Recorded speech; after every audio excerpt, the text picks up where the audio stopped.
Classic time के सारे सुनने वाले ਨੂੰ यूसुफ पंजाबी ਦਾ ਖਾਲਸ ਖਲੂਸ ਭਰਿਆ ਸਲਾਮ। हासे सच्चे सही को जिते भी हो गए खैरी सलामती ओदी अमान में हंसते वास्ते रहो और जेड़े सज्जन मित्र प्यारे राह विच रस्ते विच अपनी मंजिल वल जा रहे ने परवरदिगार अपनी अमान में उन्होंने दी मंजिल तक पड़ाए। जेड़े सज्जन मित्र प्यारे अपने प्यारिਆਂ ਨੂੰ उड़ीक रहे ने उन्हों दी राह वेख रहे ने सिखते पे ने उन्होंने दे प्यारे मिलाए। कुल दा भला ते कुल दी खैर। क्लासिक टाइम एक कोशिश गुणना खोलन दी अंदर दी गल करन दी अपने आले दुआले नूं वेखण दी सोचण दी ख्यालन दी मैनूं बहुत चंगा लगता जो मेरे प्यारे आके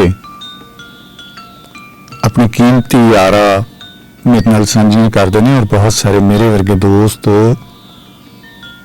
उन्हां कोलों बहुत कुछ सीखते ने। ख्याल गायकी ध्यान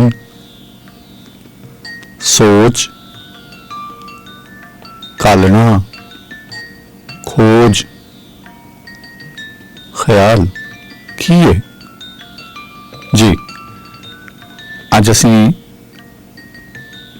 ख्याल ते ख्याल करने हैं। एक रंग ख्याल खोलन वास्ते ख्यालन वास्ते परखण वास्ते सारे प्यारियों के नाम जेड़े क्लासिक टाइम ध्यान नाल सुनते हैं।